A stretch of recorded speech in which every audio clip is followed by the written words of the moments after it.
At 3:04 a.m., my phone buzzed like an angry wasp against the nightstand. The screen glowed with Reina's contact photo, her perfect Instagram smile mocking me in the darkness of our bedroom. "My card declined," she slurred into my ear before I could even say hello. "The club manager says we owe $2,000. Transfer it now, Rowan." I sat up, running my hand through my hair.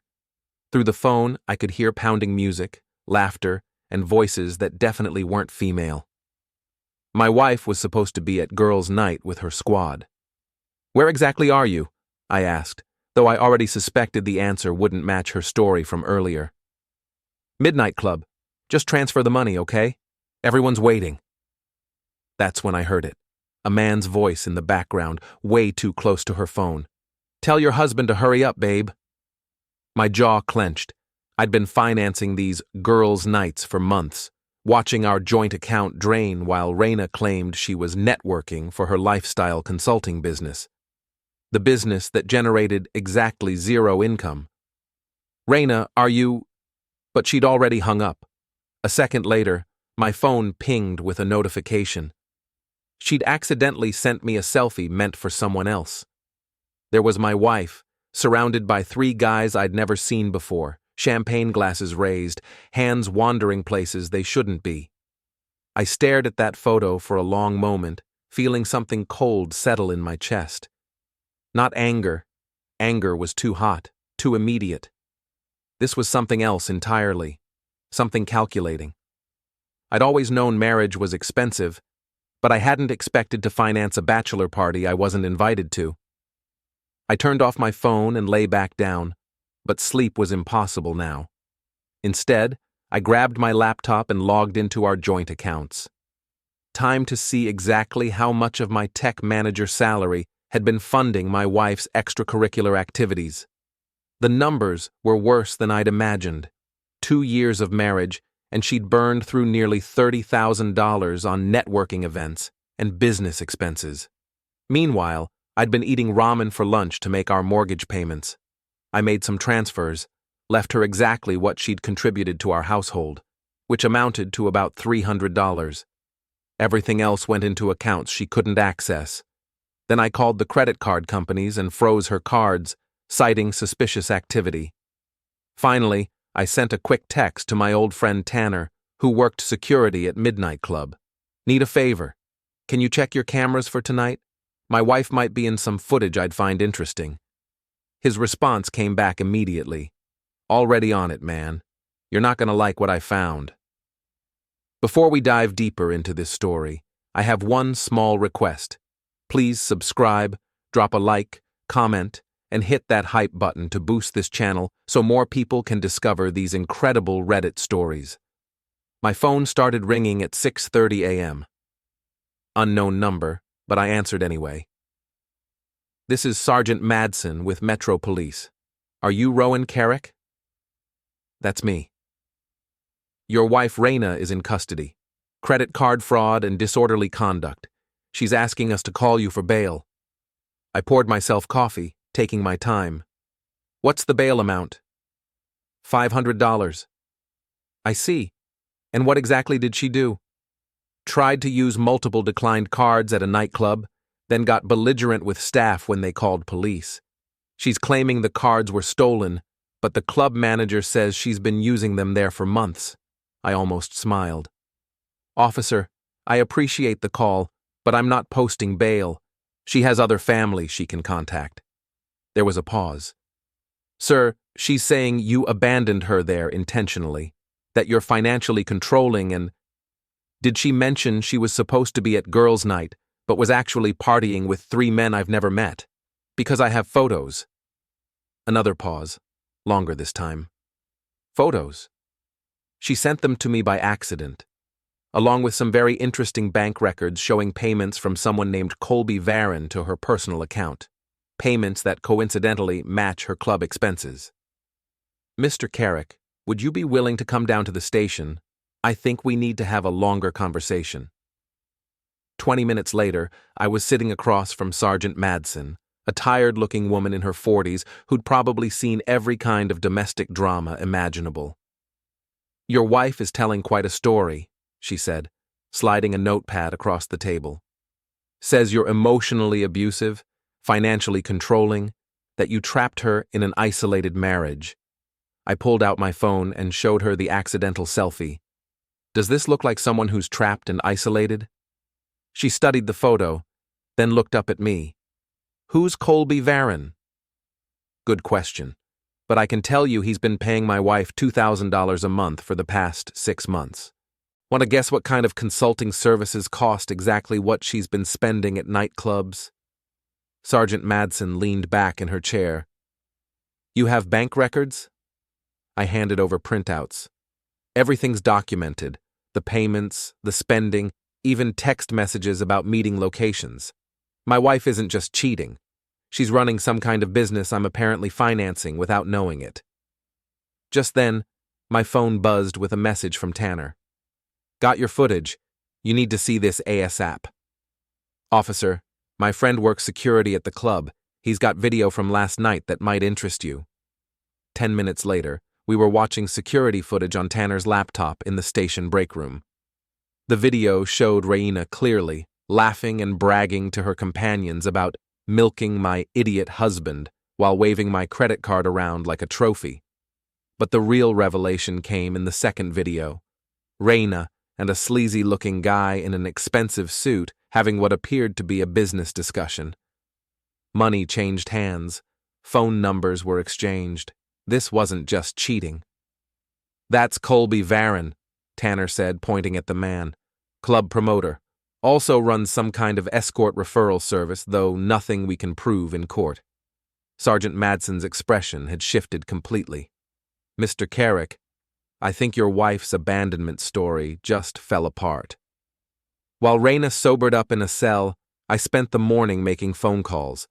First to a divorce attorney, then to a process server, then to the bank that held our car loan.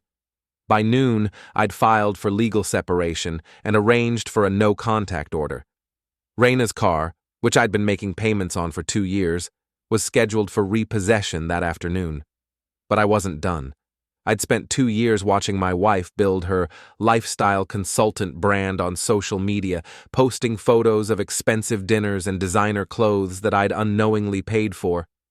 She had 3 major sponsors who paid her to promote their products to her 30,000 followers. Time to let them know what kind of lifestyle she was really consulting on.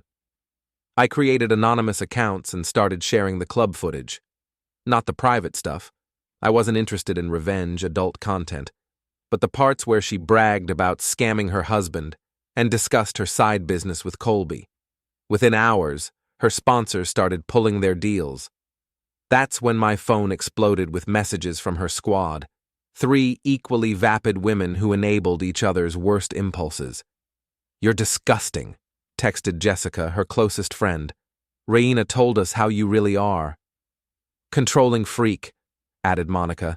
She deserves better. The third one, Ashley, was more direct. We're going to make sure everyone knows what kind of man you are. I screenshotted their messages and forwarded them to my attorney.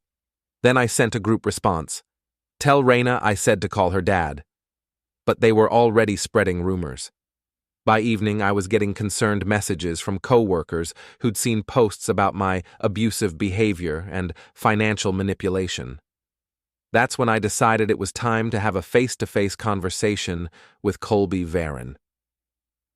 Tanner had given me his address, a trendy apartment complex downtown where the parking garage stayed dimly lit even during the day. I waited by Colby's BMW, keys in hand, thinking about 2 years of ramen lunches and skipped vacations. When he appeared, he looked exactly like the sleazy club promoter I'd expected.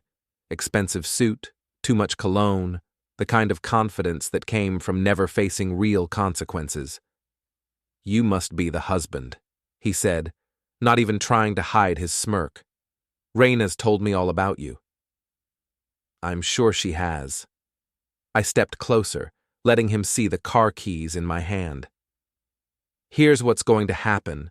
You're going to stop taking money from my wife, stop meeting with her, and find a new line of work. He laughed. Or what? You'll call the cops? Everything we did was legal, buddy. I looked at his BMW, then back at him. You know what's legal? Citizens' arrests for harassment. Also legal? Defending yourself when someone threatens you. I haven't threatened. I held up my phone, showing him the recording app that had been running since he'd approached. You just told me you've been taking money from my wife for illegal services. That sounds like a threat to my marriage and financial security. His smirk faded. You can't prove anything illegal happened. Maybe not, but I can prove you've been paying a married woman for private meetings, and I've got footage of you discussing business arrangements that look pretty questionable. I stepped even closer. How do you think your other clients would feel about their privacy if this went public? For the first time, Colby looked genuinely worried. What do you want? I want you to disappear from my wife's life.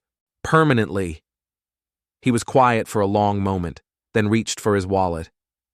Look, maybe we can work something out. I could compensate you for any inconvenience. I hit record on my phone's video function.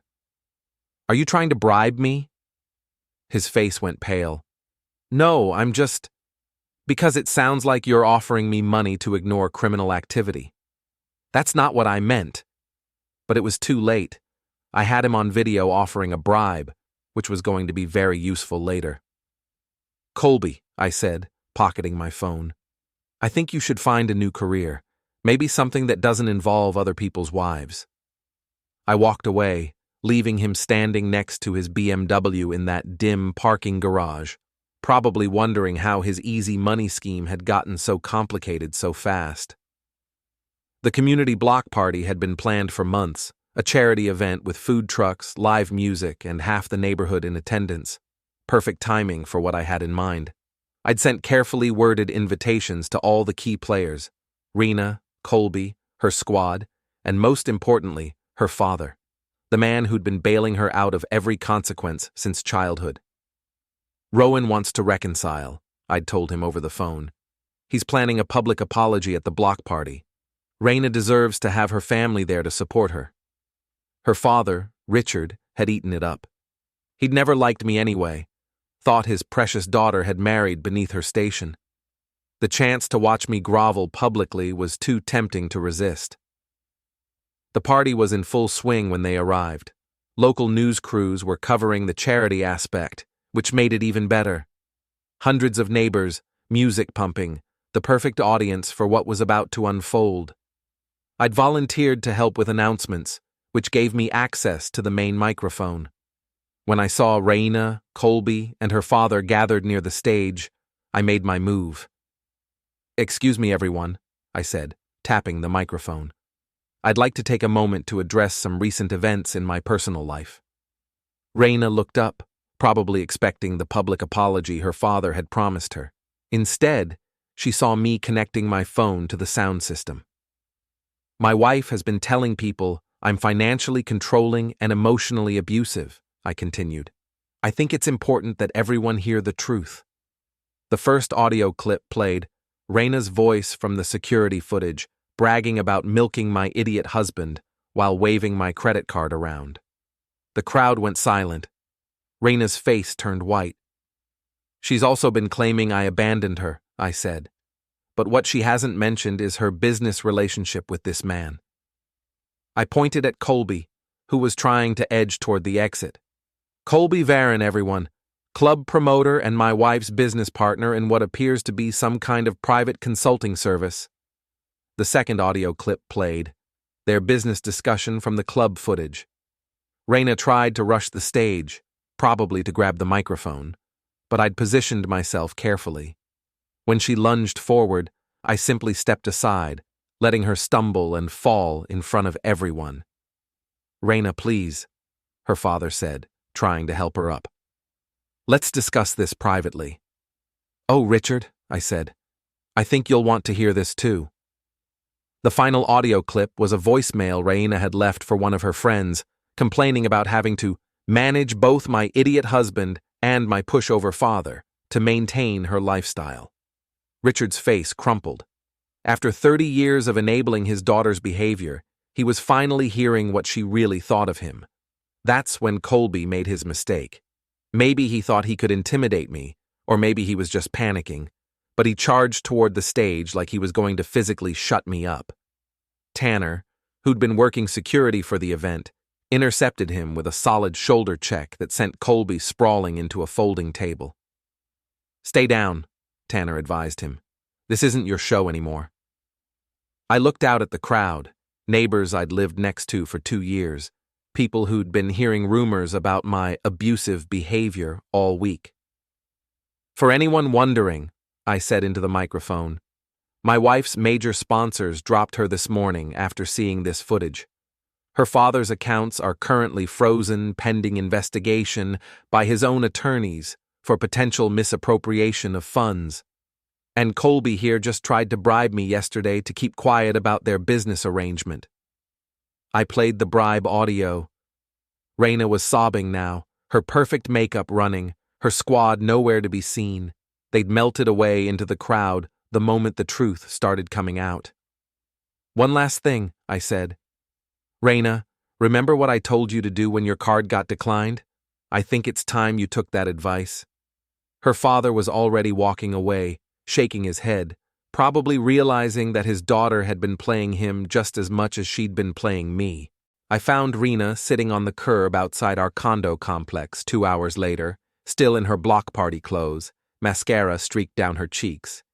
Her squad had abandoned her, Colby had disappeared, and her father wasn't answering his phone. "The locks are changed," I told her, setting down a cardboard box filled with her belongings. "Your clothes, your makeup, your precious designer bags, it's all here." She looked up at me with red-rimmed eyes. "Rowan, please, we can work this out. I made mistakes, but—" "Mistakes?" I laughed, and it came out harsher than I'd intended. "You've been running a side business with my money for 6 months. That's not a mistake. That's a career choice." "I never meant for it to go this far," she said. "It started small, just helping Colby connect people, and then you realized you could make more money in a month than your lifestyle consulting brought in all year." She wiped her nose with the back of her hand, a gesture that would have horrified her yesterday. "What do you want me to do? I have nowhere to go." "You have your father. He's not speaking to me, not after what you played tonight." I shrugged. "Then maybe you should have thought about that before you called him a pushover to your friends." That's when she tried one last desperate play. "I have evidence too, you know. Photos of you going through my phone, recordings of you threatening me financially. I can make your life just as miserable." I pulled out my own phone and showed her the screen, a draft email to her remaining social media followers, complete with all the footage from tonight, bank records showing Colby's payments, and screenshots of her bragging about manipulating both her husband and her father. "Go ahead," I said. "But remember, I've been 3 steps ahead of you this entire time. You think I don't have recordings of every conversation we've had since this started? You think I haven't documented every lie you've told?" Her face crumpled as she realized the truth. I'd been playing a completely different game than she was. "You planned this," she whispered. "From the very first night when I called you from the club. You knew exactly what you were going to do." "I suspected," I corrected. "But you confirmed it with every choice you made. The abandoned cards, the police story, the social media campaign against me. You handed me everything I needed." She stood up unsteadily, grabbing the box of her belongings. "This isn't over, Rowan." "Yes, it is." As if summoned by our conversation, Tanner appeared from the parking garage, still wearing his security company uniform from the block party. "Everything okay here?" he asked, though his tone made it clear he was asking me, not her. "Mrs. Carrick was just leaving," I said.